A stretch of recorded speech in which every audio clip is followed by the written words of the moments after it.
Hi guys, and welcome to every episode of The Simpsons Season 7 reviewed. So, from the excellent and very intense Season 6, we move forward yet another year to Season 7.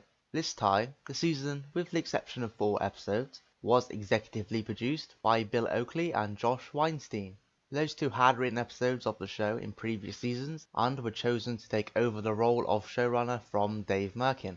It was thought at the time that they would be a good fit since they understood the dynamics of the show very well. I will see if I notice a difference in their style when I watch this season. As far as my expectations for this season go, I do remember this quite fondly, but it has been a good few years since I saw it, so I am looking forward to watching it again. It certainly has a lot to live up to given how great last season was. So, before we begin, as ever, I would like to thank the Simpsons wiki for helping with some of the information and trivia, and without further ado, let's get into it, shall we?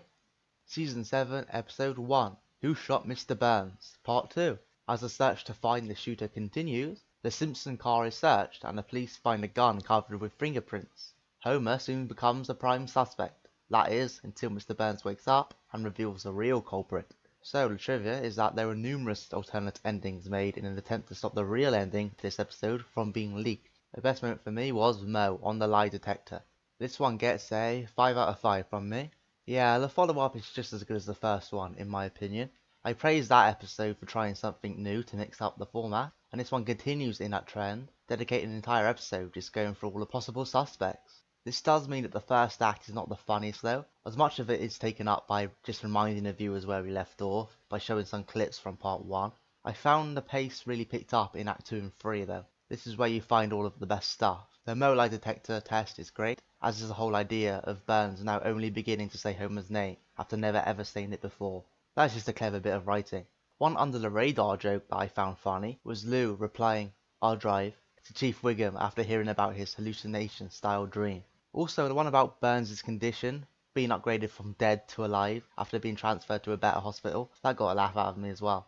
The plot comes to an end pretty quickly once Smithers is cleared in rather dubious fashion, considering that there was no clue about Jasper in the first part at all, but I digress. After that we of course get Burns accusing Homer, having Homer escape the police, and then go to the hospital to confront Burns. It led to some funny moments, but it is rather convenient to have the entire town converge on a scene at that exact time. Thankfully though, it worked out in the end, with Burns diffusing the situation in his own dismissive way. Now, to talk about the ending. To put my cards on the table, I liked it. The clues were all there in part 1, when you go back and look at it, and the idea of Maggie having this kind of streak in her is always something I found interesting. I'm sure at the time people saw it as a cop-out, given that nothing came of it going forward, but I personally thought that over 2 parts it was executed well enough for me to give it a pass. So yes, to conclude, I really enjoyed this 2-parter, and the fact that it's still iconic to this day, it says it all really.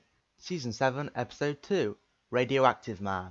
A movie based on Radioactive Man is being filmed in Springfield.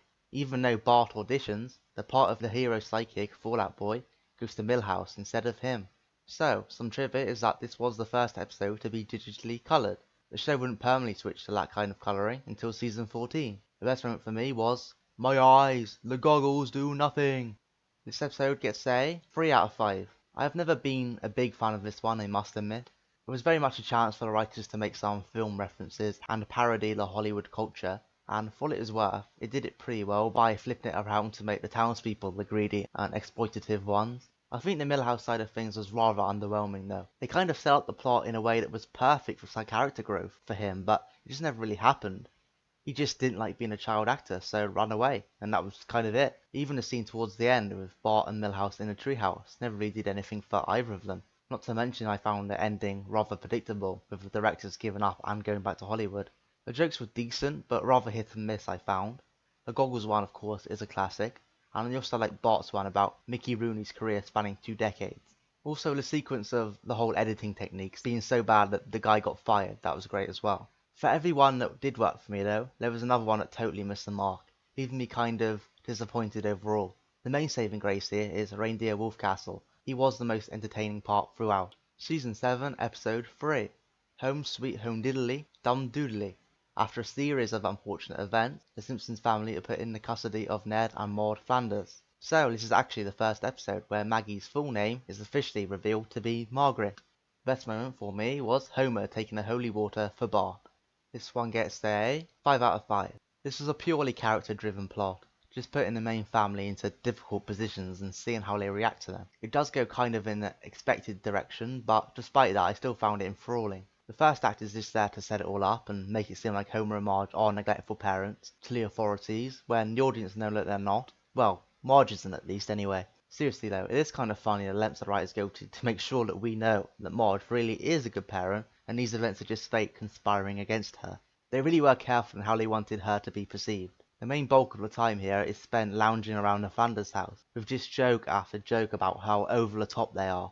Most of the best jokes are in this section. The Flanders family are always good value because they always bring an upbeat energy to the plot that helps it along. Ned and Maud are portrayed as caring, of course, although it is kind of questionable how Ned takes it upon himself to baptise someone else's kids. You really can't blame Homer and Marge for wanting to put a stop to that. The ending was kind of sweet, and it works well with this type of character relationship story. We really got to see just how much the Simpsons family really mean to each other when their chips are down. Also, as I mentioned, I love the over-the-top reaction to Homer getting splashed with holy water. The way he just kind of screams in agony is great. Moments of comedy like that really helped to stop this from becoming too sappy.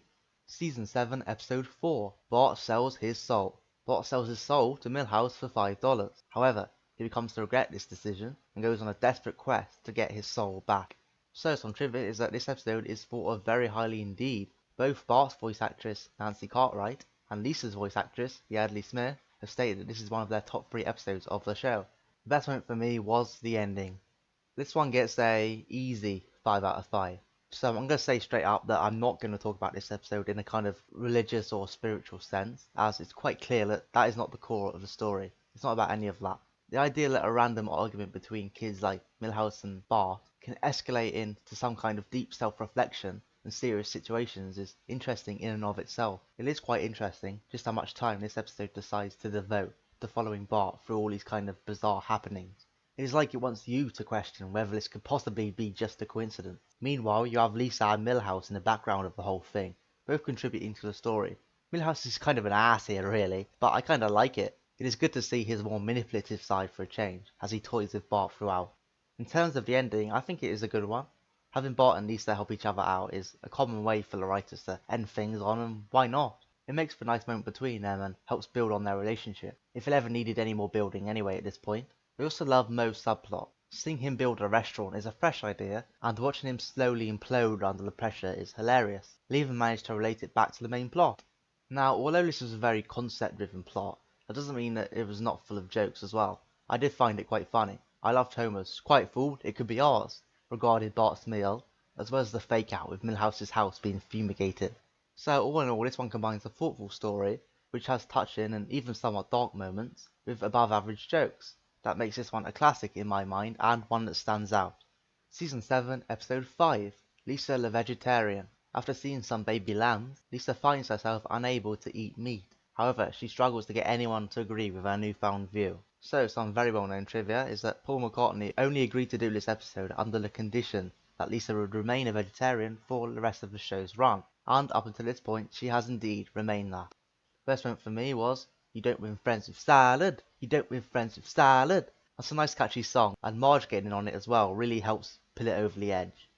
This one gets a 5 out of 5.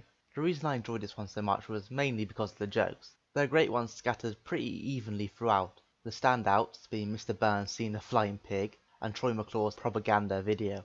This is just very memorable to me because there's always something going on in this one, and it was one of the more quotable episodes ever I found. In terms of the story of Lisa becoming a vegetarian, it is handled well enough I think. The racially ruins the barbecue may be a bit petty, but I get that it all leads to her learning a lesson about not forcing your beliefs on others. I love that cool scene on top of Apu's roof by the way. It's a shame we never get to see more of that place. That being said though, she still kind of gets off lightly. I can't help but think that if Bart did something similar, he would have been punished big time by Homer. Instead, we get another attempt at a sweet ending, which, while not as good as many others, is still okay, I guess. It's not like they had much choice, but I am glad that they did keep Lisa a veggie for the rest of the series. It's one of the rare continuity changes on the show and helps to add some extra weight to this episode. So overall, because of some minor grievances with Lisa, I would not call it one of the best of all time or anything, but it's still very fun to watch and the jokes are right up there, near the top. Season 7, Episode 6, Treehouse of Horror 6. The three short stories this year are Attack of the 50-Foot Eyesores, Nightmare on Evergreen Terrace, and Homer, Cubed.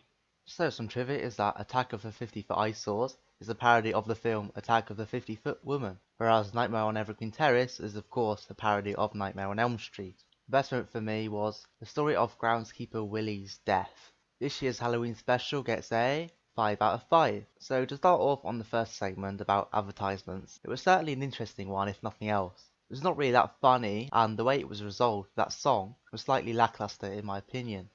That being said though, sometimes just seeing big monsters destroying Springfield is enough to sustain a few minutes. If I had to pick a highlight from its part, it would be Wiggum shooting a high school basketball player. Don't worry, he was turned into a monster after all. Part 2 is easily the pick of the bunch.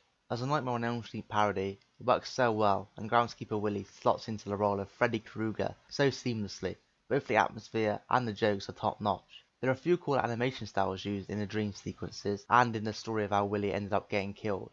Some standout jokes include Kirk Van Houten asking about spaghetti meals, the Smarch calendar, do not touch Willie. I really could go on and on. In fact, Willie has a few classic one-liners by himself. Truly one of the best Treehouse of Horror segments ever. Part 3 had a tough act to follow, so it's no surprise I didn't find it quite as good.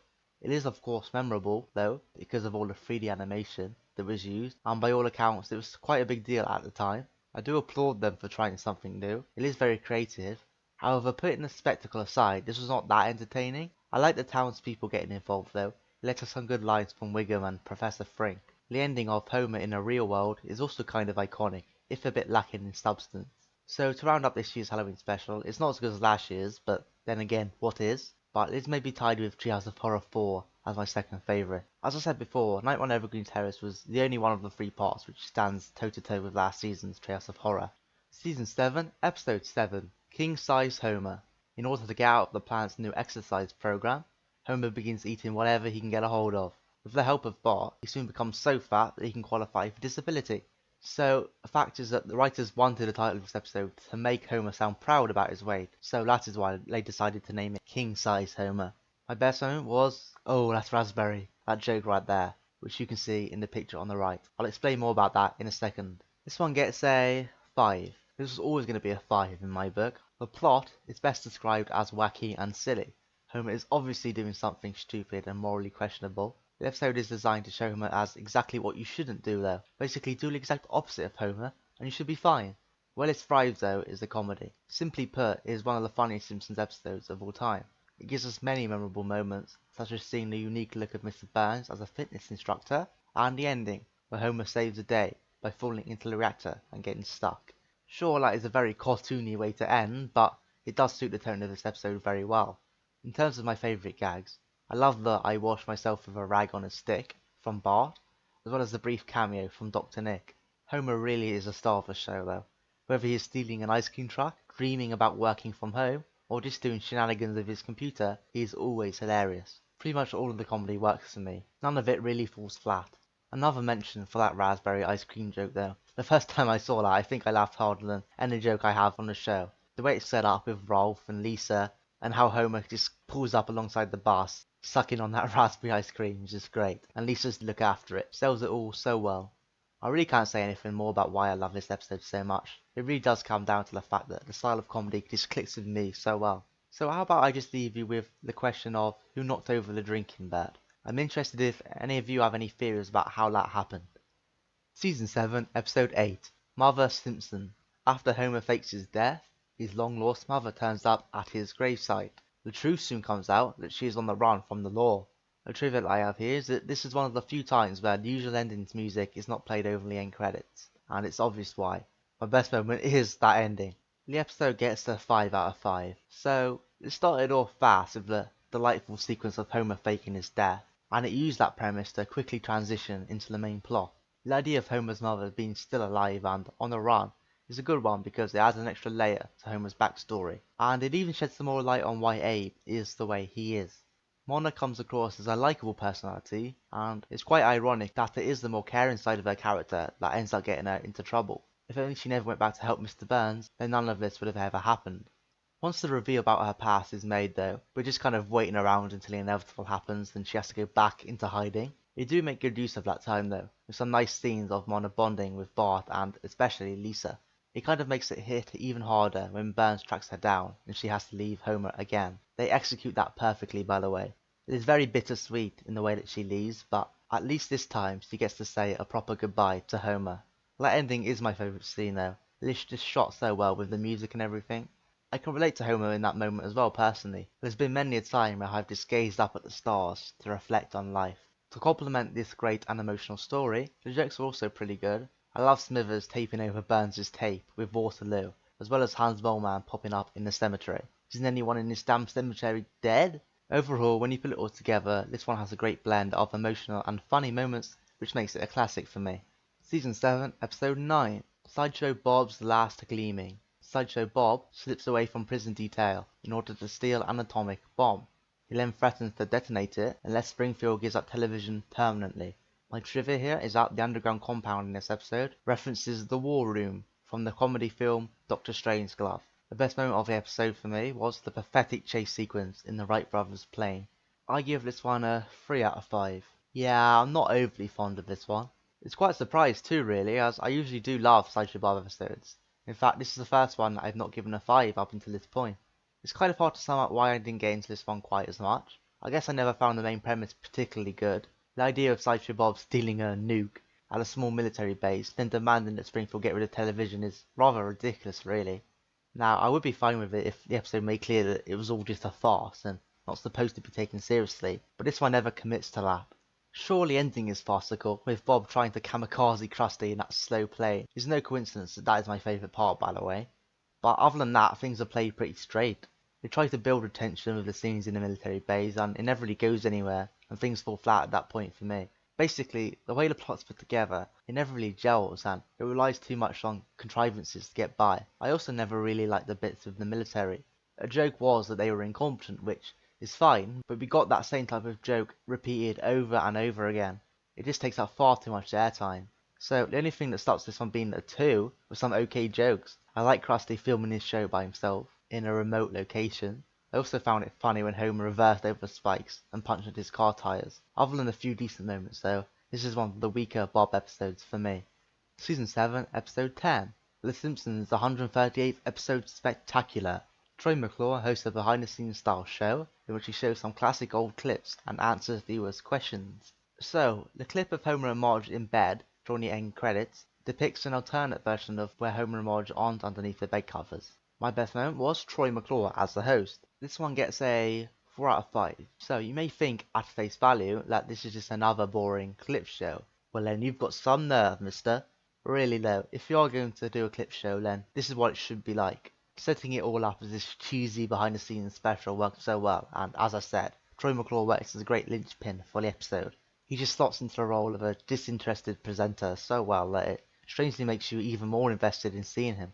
In terms of the actual clips they showed, they were fine. It was nice to see a bit of the old Tracy Ullman shorts, as well as some of the deleted scenes. The Richard Simmons robot was my favourite for sure. I wish that had been kept in the full episode to be honest.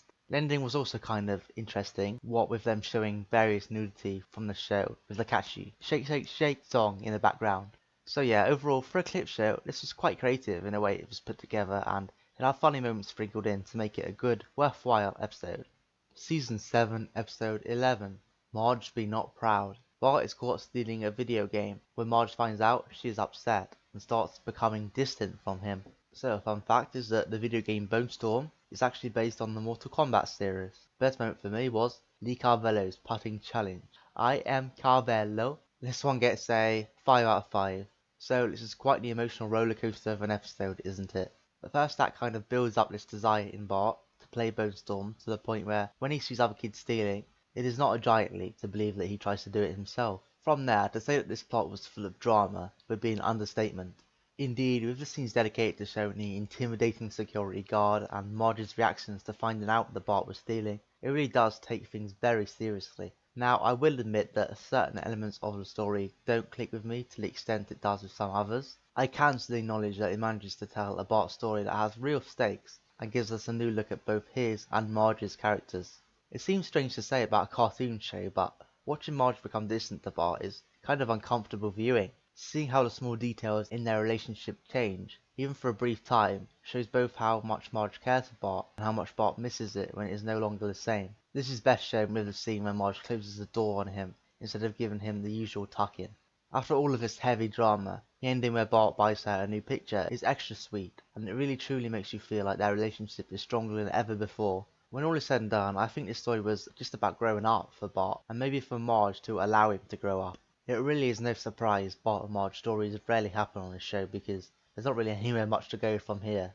Anyway, enough about the story. Little great jokes here as well. I love the Count Granada one, Homer's reaction sells that perfectly, and of course, Thrill House is a classic. But being a bit of a golf fan, the Lee Calvero Pie Challenge may be one of my all-time favourite ones on the show. Season 7, Episode 12, Team Homer. Homer convinces an hallucinating Mr. Burns to give him $500 to sponsor his bowling team. However, when Burns finds out what he has done, he demands a spot on the team.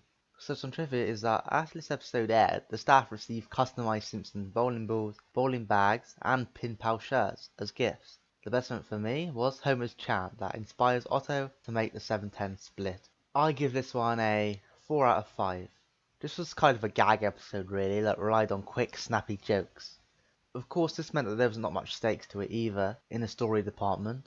That being said, I did still enjoy the main plot of Homer getting a bowling team. It is simple, but allows for us to see quite a few different characters, and they all have their moments to shine. It is cool to see the different teams, such as the news team, the religious team, and so on. We even get the Homewreckers team, which gives a nice little cameo to Jacques, Mindy, and Lorene Lumpkin. I am not as big a fan of the school uniform subplot though. It never really goes anywhere, and it ends rather suddenly. An episode like this though lives and dies by its jokes, and I do think that it succeeds for the most part. It's not one of the funniest episodes ever or anything, but there are a lot of good, mildly amusing moments throughout. Principal Skinner's Vietnam flashback was great. His rant about his spiced meal is my favourite version of that running gag. Also, the Hans Moleman joke was great.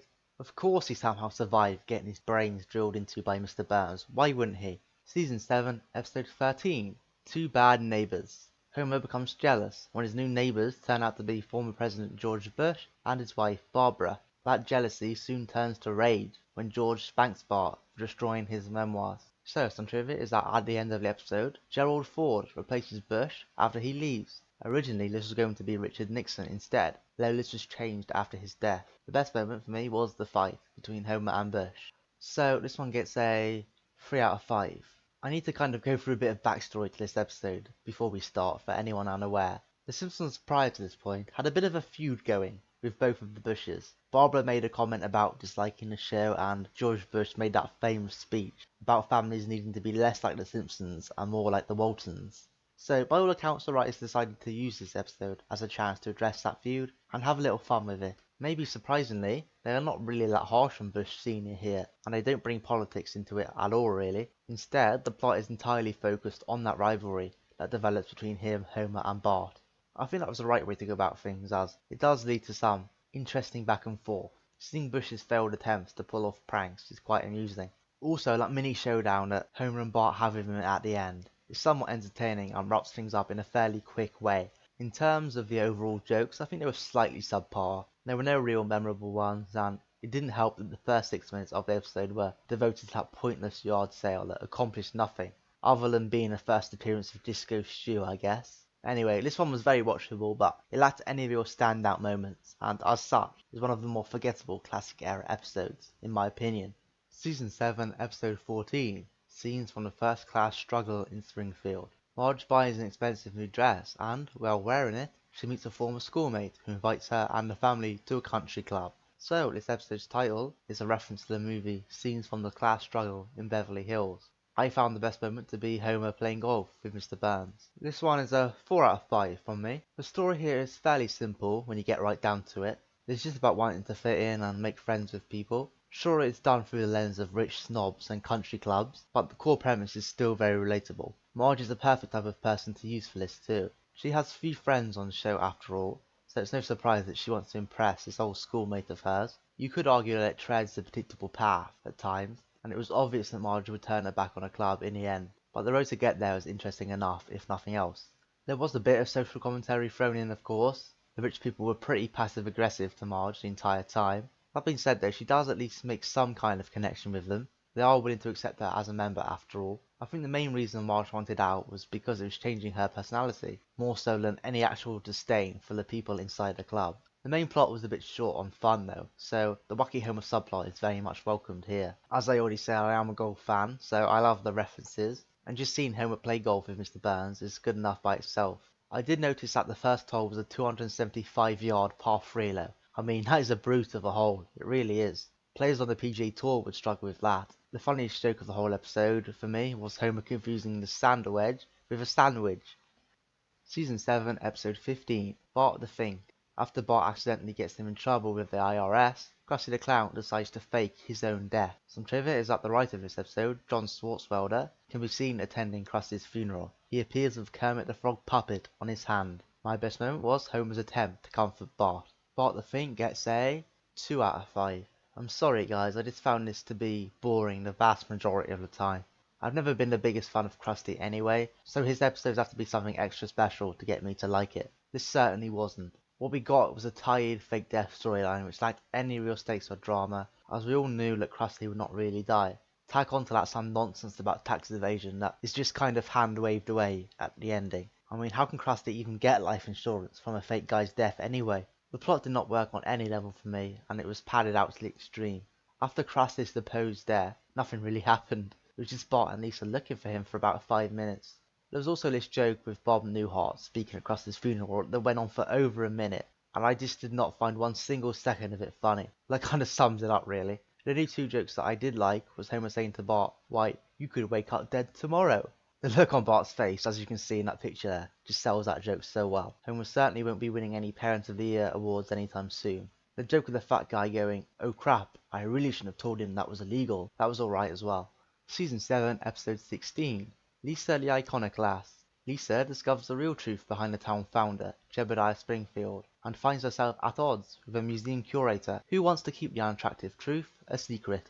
So some trivia that is more of a mistake really is that a number of the American flags seen during this episode, they have no stars at all. It wouldn't be that big a deal, but it happens enough that it's worth a mention. My best moment was, "I want to help you, George Washington. Even your dreams are square." That quote from Bart.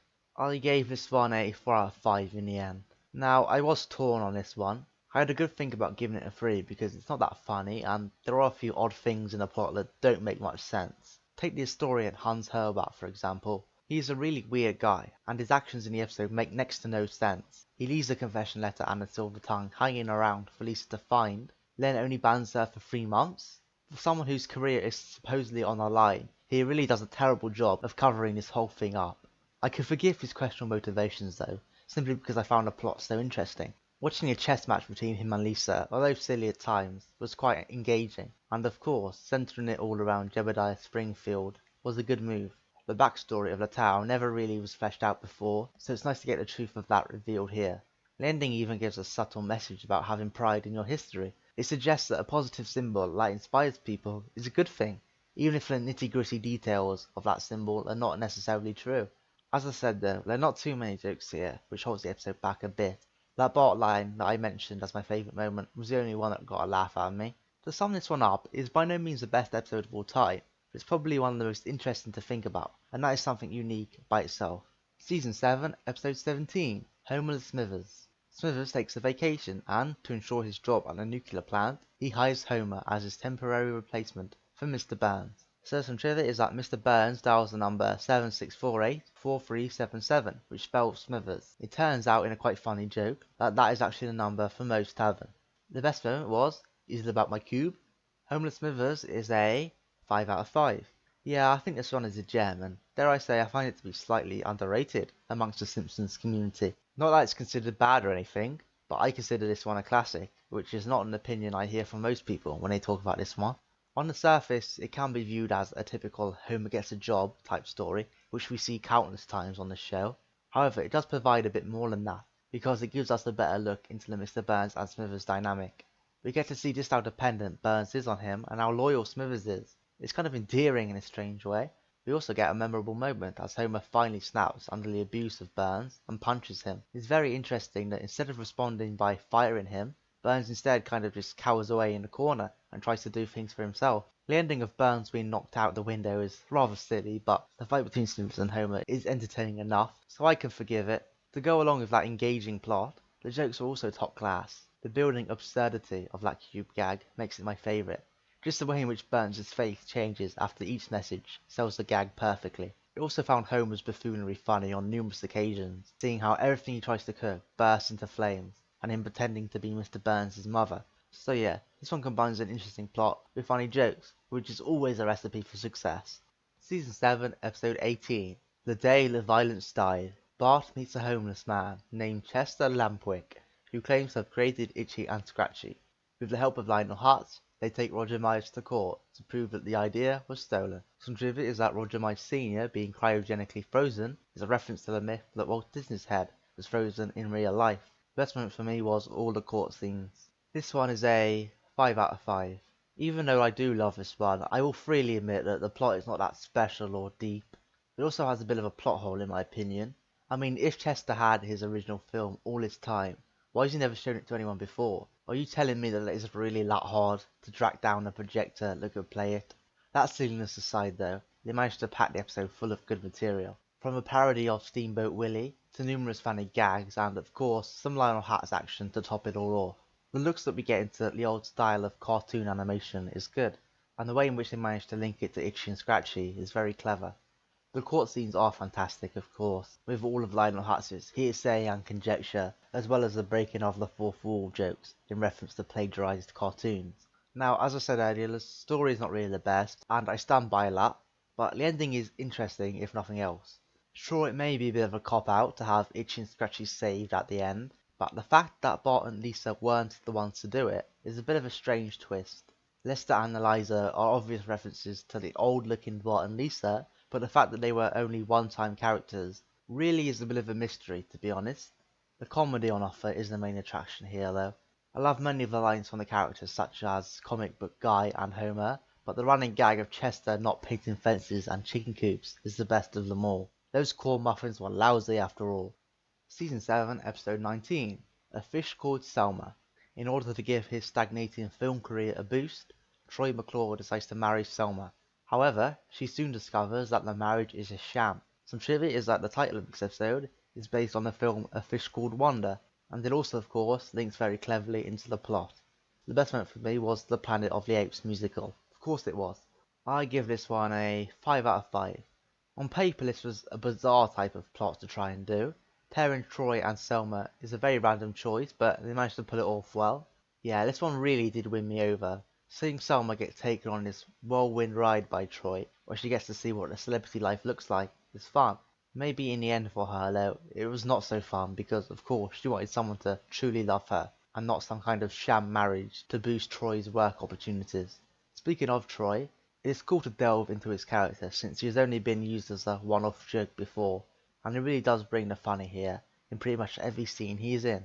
That Planet of the Apes musical scene is the highlight, of course. It's just great. I love the song Rock Me Amadeus, so that parody works perfectly well for me. It is the main reason why I love that Planet of the Apes musical so much. The whole fish fetish thing is kind of weird, and they do run that joke into the ground a bit too much, I would say. I still have to applaud the originality of coming up with something like that, though, in the first place. They also managed to get in a good bit of satire about the Hollywood scene, mainly in how the media reacts to famous people, and how keeping up appearances is often the most important thing in show business. In terms of the jokes here, they were pretty good. None stand out as the best of the series, but I found that there was a lot of little snappy lines of dialogue, mainly from Troy, which always keep you on your toes. Season 7, Episode 20, Bart on the Road. With a fake driver's license in hand, Bart travels the open road with Nelson, Martin and Milhouse. Meanwhile, Lisa spends some quality time with Homer at the power plant. Some trivia is that the writers wanted the characters to go and visit a funny and unlikely place, so that is why they decided on the Sunspear in Knoxville, Tennessee. The best moment for me was Nelson watching Andy Williams. The way in which the other boys all look bored and then the camera slowly pans right to reveal Nelson watching on in amazement. That's just so great. A 4 out of 5 is what I give this one. Now, I did consider giving this a 5, but the whole plot was built on a kind of shaky premise of people believing Bart's age, just because of a badly put together fake license. Also, I found all of the Marge scenes a bit forgettable. It went nowhere and she spent most of the time on the phone, so it comes across more as filler than anything else. With all that negative stuff out of the way though, I still found this one fairly enjoyable. Where it really shines is with some good characterizations. The four boys work pretty well together, and there's always good pairing up Nelson with Martin. The contrast there always brings the funny stuff. The subplot with Homer and Lisa just having fun together at the plant is great. I like how Lisa is just being a kid here, and Homer takes a genuine interest in her and what she wants to do. A number of good moments come from this, such as a prank call on Moe, and Homer cursing into the suit upon hearing about Bart's shenanigans. The way they wrap up things is not the best though.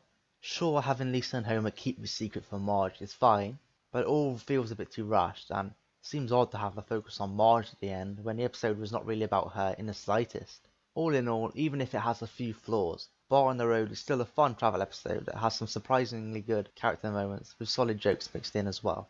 Season 7, Episode 21. 22 short films about Springfield. Bart and Milhouse wonder about the lives of the other people in Springfield. Things then transition to a bunch of short stories focusing on many different characters. So some trivia is that Smith suffers an allergic reaction to the bee sting in this episode, yet in Burns for Craft and the Crafter, he was stung by several bees and had no problem at all. Boy, I sure hope someone got fired for that blunder. The best moment for me was the steamed ham segment. Who could have seen that coming?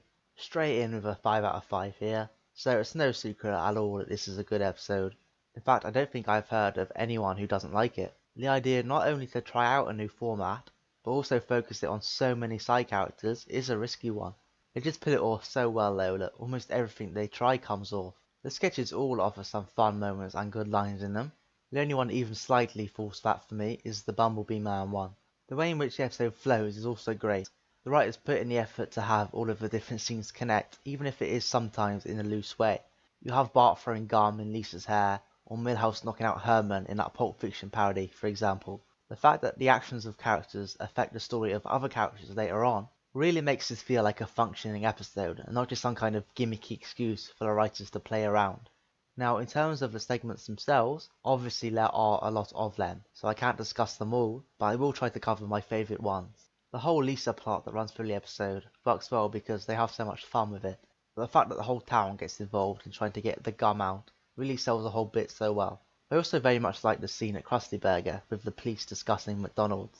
The line, "Shakes, you don't know what you're getting," from Eddie always cracks me up. The Cletus segment is also gold in just how simple it is. It gives you a nice little glimpse of his life, with a nice catchy jingle to boot. The real jewel in the crown here though is of course the steamed ham scene. It is not an exaggeration to say that this is one of the best bits in the series' history. It takes that classic sitcom format and runs it totally into the ground. Just the clever dialogue between Chalmers and Skinner, and the way that they deliver that dialogue is perfect. I really can't even nitpick it, I can't criticise it at all. Really, you do have to see the scene for yourself to appreciate just how good it is. So overall, I can't give this episode enough credit for both how creative and funny it manages to be. Season 7, Episode 22. Raging Abe Simpson and his grumbling grandson in The Curse of the Flying Hellfish. God, that was a mouthful. And some trivia is that that is indeed the longest title in the history of the show. The best one for me was the assassination attempt at the retirement home. This one gets a 5 out of 5. A wacky, fun adventure that goes into the outrageous at times. That kind of sums this one up. Really, this is a wild ride of a Simpsons episode that feels like no other, really. Focus is truly on fun here, as we watch Mr. Burns and Grandpa battle it out for this prize. It starts off pretty well with Grandpa embarrassing Bart at school. It's kind of understandable why Bart did not believe his story straight away given his history. What the first act I find does so well is just setting the groundwork for Bart's relationship with Abe. It starts off so low that when Abe does end up being a badass and impresses Bart, it has even more impact. In terms of Mr. Burns here, this is up there with the darkest he's ever been written. And when he tries to murder everyone here, he even kicks Bart into a box to drown to death for crying out loud. The ending where he gets his comeuppance at the hands of Abe is good at least, and the hug between Grandpa and Bart, even if a bit sappy, is very much earned after all they went through. An extra mention for the animation here also. There are lots of nice little shots which add to the atmosphere, such as the rain at the cemetery and the shadows on the boat as Mr. Burns confronts them. That really is a beautiful scene. In terms of the jokes, I would not say they were laugh out loud funny really, but as I said, I like the assassination attempt at the retirement home. "I'll be in a car, dudes," I also found the whole 63 or 64 tugs of the rope gag to be so dumb that it works. Season 7, Episode 23, Much Apu About Nothing. Mayor Quimby calls for the deportation of all illegal immigrants from Springfield. Apu soon realizes that he will have to be deported, so goes about trying to find a way to stay. The trivia I have for you here is that this episode's title is a pun on the William Shakespeare comedy Much Ado About Nothing. The best moment for me was near the beginning of the episode, the Bear Patrol section. So, do I dislike this episode as much as Springfield dislikes bears? No, on the contrary, I love this episode. It gets a 5 for me. So I found that the story of this episode serves two purposes. One, to be an Apu Spotlight episode, which expands on his character, and two, to be a political satire on illegal immigration. I do think that it mostly succeeds in both aspects. Much of the events that go on in the episode play out through Apu's eyes, and we get to see how the town's behaviour is affecting him, and how much he tries to fit in. We also get a nice little look at his backstory, which helps you care about him even more. It is honestly a little surprising though that this is the first time that it was touched on, considering the fact that we have had Apu episodes in the past, such as Season 5, Homer and Apu. In terms of the overall plot and message, I like how they handle the escalation of the townspeople. They originally got outraged over a bear, then, when they did not want to be taxed for a service which they asked for, they formed a mob to try and get Quimby to fix all their problems. It really is true to real life, and how many people want to have their cake and eat it too. Quimby himself is also called out here for creating a scapegoat instead of taking a serious hardline stance on the issue, and of course the town people eat up that scapegoat, which in this case is illegal immigrants. Now, the debate on illegal immigration is still very much alive to this day, and I'm not going to get into it here. It is far too controversial for this video. As I said though, I liked how they handled it overall, even if I did not necessarily agree with every point that was made. The jokes were pretty solid too, especially early on. Some of my favourite were Homer interpreting the hormone attacks as the home attacks, and of course, it looks like bad news for the Simpson family. The most famous thing to come out of this though is of course the "Won't somebody please think of the children" line from Helen. That gag is just so quotable and is still referenced a lot to this day. Season 7, Episode 24, Hommerpalooza. After Bart and Lisa tell Homer that his taste in music has become old, he takes them to the musical festival Hullabalooza. So, some trivia here is that to do research for this episode, the writer Brent Forrester went to a Lollapalooza concert, which he found to be a horrible experience. The best moment for me was Abe's speech about being out of touch. It'll happen to you. I give this one a 2 out of 5. I feel, much like Homer, that this one has aged pretty poorly. It very much focuses on that mid-90s style of pop culture and does not really stand out if you don't get that nostalgia. Also, there is this reliance on guest stars which adds nothing to the plot. This is the first real instance of that in the show in my recollection. Also, they attempt this type of Homer story where he wants to be cool in front of his kids. And I just don't really buy the idea that Homer getting hit in the stomach by a cannonball would suddenly make him into that type of cool figure. I guess I just don't know what it takes to be it anymore. Also, the whole thing ends very suddenly, with Homer somehow jumping out of the way of a cannonball and then leaving the job. It all just feels very rushed, and because of that, the stakes that they tried to build never really worked for me. I mean, if Homer really is so close to death, then surely the damage has been done by that point, right? I mean, I don't think you can just quit and then go on like nothing happened. Now, I know you can just chalk it up to this show having no continuity, but that doesn't make it feel any less disappointing. But I will expand on my favourite moment, which is indeed the only joke that I found funny, and it was Abe saying, "I used to be with it, then they changed what it was. Now what is it? It's frightening and scary to me. It'll happen to you." That is so true, and it is the only memorable part of the entire episode for me. Season 7, Episode 25, Summer of 4'2". The Simpsons family travel to stay in Ned Flanders' beach house. Lisa makes an effort to become popular and starts hanging out with a new group of kids. However, Bart feels left out and tries to sabotage his sister's newfound acceptance. So, if you have noticed that air date is the same as last episode, no, that is not a mistake, because the trivia is that this episode was broadcast on the same day as that previous episode on American TV. My best moment was the scene where Homer buys illegal fireworks. The season finale gets a 5 out of 5, and this was always going to be a 5 for me. I find it to be quite relatable, and just a very chill kind of experience. Lisa is obviously the main focus here, and this is one of the best character studies she's ever got on a show if you ask me. Seeing her have the courage to put herself out there and try something new is nice to see, especially after she got kicked around in Act 1. Her new friends bring that laid-back factor, and Lisa forming a genuine bond with them is great to see. You could argue that Bart is a bit out of order, in that the way he tries to sabotage Lisa's friendship, but he does redeem himself in the end, when he gets all of the kids to sign Lisa's yearbook. Not only is that a nice callback to the start of the episode, it also acts as a nice feel-good ending. Well, unless you're Homer, that is. To go with the great storyline, we also got plenty of fun moments and jokes as well. Homer really brings a wackiness in every scene he is in, which is a nice contrast to the laid-back Lisa story. As I said, him buying fireworks was my favourite scene, but I also liked him calling Milhouse a dud, as well as his reaction to the kids plastering his car with seashells. Overall, this one has a little something for everyone, and because it deals with the topic of fitting in, which is something we all have to face at some point, it means the episode will always be relevant. Truly a classic and a perfect way to round off the season. So with that, we've come to an end of the season, and what a season it was. The overall average score was 4.3, which again is the kind of level that most of his classic seasons have been at. They are a bit of a muchness when it comes to quality in my opinion, but I will expand on my opinions on this season in particular in a minute. In terms of my top 5 episodes of the season, King-Sized Homer was number 1, Marge Be Not Proud was number 2, Bart Sells His Soul was number 3, Selma of 4'2" was number 4, and 22 short films about Springfield came in the number 5 spot. Right, in terms of my overall experience of rewatching this season, I liked it better than I remembered. I had always considered this part of the classic era, but never really one of my personal favourites. I have now changed that opinion.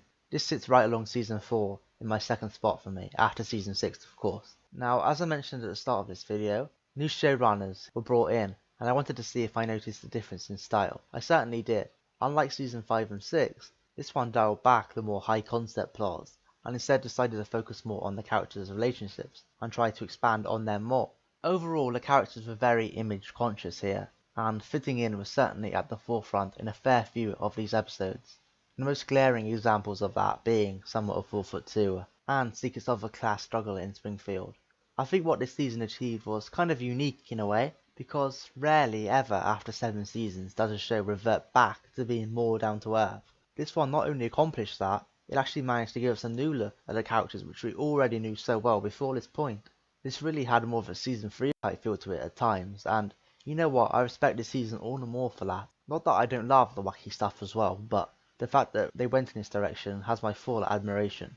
If you look at my top 5, King-Size Homer is number 1, sure, but that really is the exception to the rule in this season. Number 2, 3 and 4 are all examples of more character driven stories, so the fact that they dominate my top 5 says it all really. Not to mention episodes like Mother Simpson and Homeless Smithers, which also almost made the cut. The character to benefit most from this change in storytelling, in my opinion, was Bart. He had a number of spotlight episodes here, and we got to see a more emotional side to his character, which we have been slightly lacking in since about season 3. This all makes me look forward to next season all the more, and we have the same showrunners for that, so I expect more of the same there. Season 8 always used to be my cut-off point for the classic era of The Simpsons, so join me next time to see if I still feel that way. Thank you to anyone who watched to the end, see you later everyone, and as always, take care.